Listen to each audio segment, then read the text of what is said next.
16 de abril de 1958, foi apresentado o sedã de 4 portas, 20 centímetros mais longo do que a caminhonete Wehrmacht e primeiro carro de passeio, como então se dizia na época, fabricado no país. 2 meses depois, o sedã foi apresentado também na versão táxi. Todos os modelos foram equipados com um sistema de roda livre e alavanca de mudanças no volante. Caminhonetes e sedã vinham com tranca de direção. Para eles, a Wehrmacht estampou os primeiros paralamas de superfície complexa da América do Sul. A caminhonete DKW Wehrmacht foi exibida, em 58, no Pavilhão Brasileiro de Exposição Internacional de Bruxelas.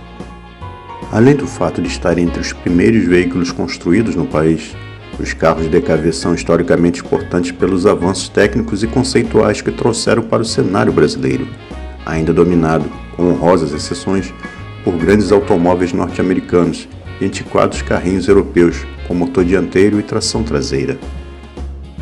A tração dianteira e o motor de 2 tempos estão entre os maiores diferenciais de DKW com relação aos demais.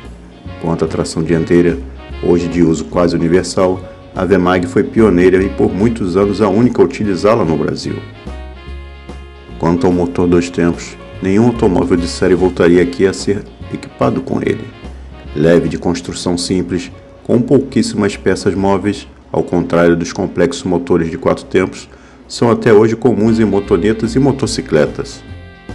Barulhentos e poluentes, no entanto, com suas características na hora da regulagem, terminaram por cair em desuso na indústria automobilística mundial. Para 1960, a Wehrmacht aumentou a cilindrada para seus motores, passando para 981 cm3, assim atingindo 44 cavalos de potência. Os carros da nova série passaram a ser anunciados como DKW Wehrmacht 1000. Com um novo motor, sedã e caminhonete também ganharam pintura bicolor.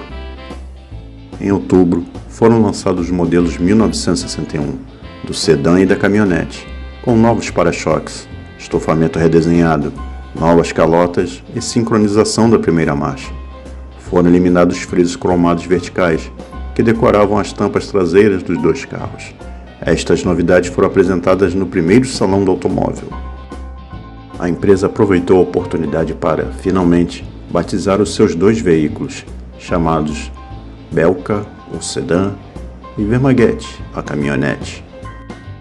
O Belka foi o automóvel que, em agosto de 1961, inaugurou os testes da revista 4 Rodas, que acabava de completar seu primeiro ano de vida. As conclusões das avaliações e medições, estampadas em 14 páginas de texto, fotos e gráficos, foram as seguintes.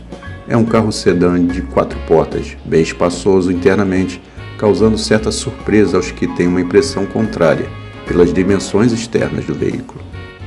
É um automóvel com invejável aceleração inicial, muito esperto e econômico, se bem que capaz de desenvolver a alta velocidade.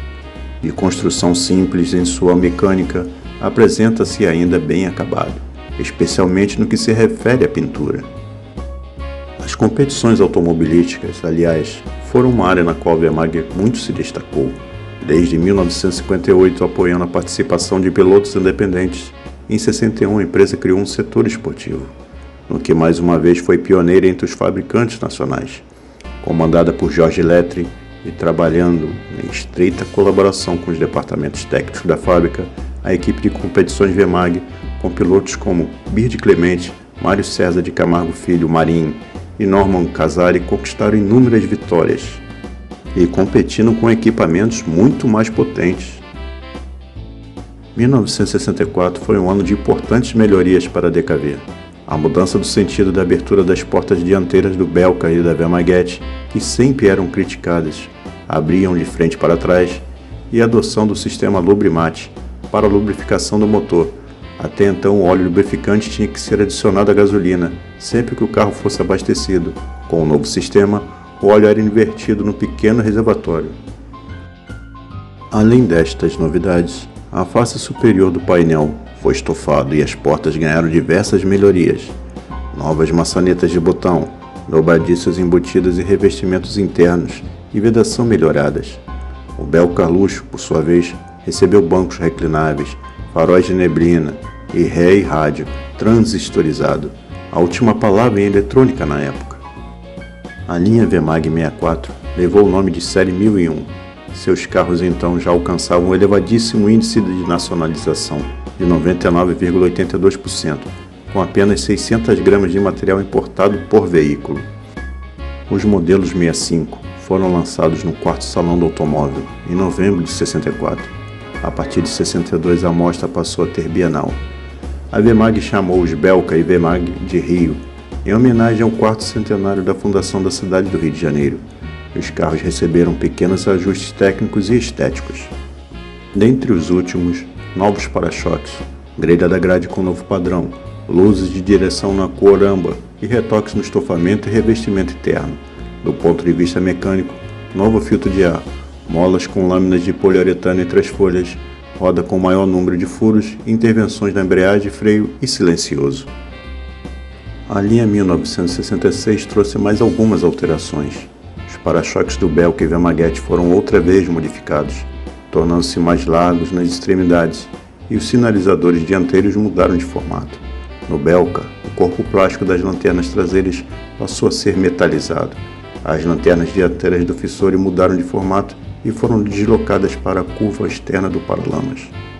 Foi em agosto de 66 que surgiu, para a Vemag, o primeiro efeito concreto da compra da Auto Union pela Volkswagen, concretizado no ano anterior. Naquele mês, Vemag e Volkswagen assinavam um acordo de cooperação, envolvendo a fabricação no país, não mais do DKV F-102 ou do novíssimo Audi, mas de um veículo especialmente projetado para o Brasil e inédito no mundo. Ainda que parecesse uma notícia positiva, a Vemag aparentemente prenunciou nuvens escuras no horizonte. Talvez por isso tenha considerado oportuno simultaneamente anunciar em comunicado oficial que, ao mesmo tempo em que passaria a oferecer uma nova linha de produtos 68, a Vemag S.A. não deixará de produzir em nenhuma hipótese o DKV com motor 2 tempos.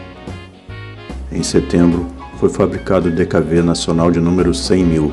Na oportunidade, reafirmando sua intenção de permanecer como fabricante independente, pioneira, brasileira ainda e sempre, a Vemag anunciou novos investimentos para duplicar a produção até o início da década seguinte. Incentivada pelo governo federal, porém, em novembro anunciaria a transferência de 20% de ações para a Volkswagen alemã. Assim, considerando-se antiga a participação da Auto Union, também de 20%, a Volkswagen passaria a controlar 40% do capital da Vemag. Naquele mesmo mês, no 5º Salão do Automóvel, foi lançada a linha 67, a que trouxe as mais profundas alterações estéticas na história da marca e que marcaria, a um só tempo, o fim do DKV brasileiro e o término da carreira da Vemag como fabricante de veículos.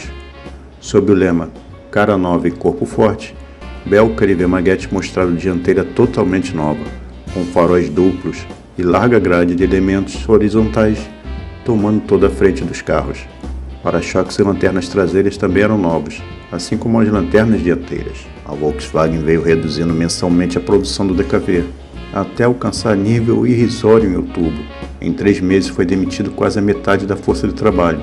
Durante 11 anos de operação, da linha de montagem do DKV saíram cerca de 110.000 veículos, sendo destes 2.500 fissore. Com o encerramento da produção, foi descontinuado o projeto da caminhonete fissore de 4 portas, cujo projeto estava sendo desenvolvido pela Fissore na Itália. A linha de usinagem de motores foi enviada para a Automitz Santa Fé, fabricante argentina do DKV, que passaria a fornecer ao Brasil peças de reposição necessárias.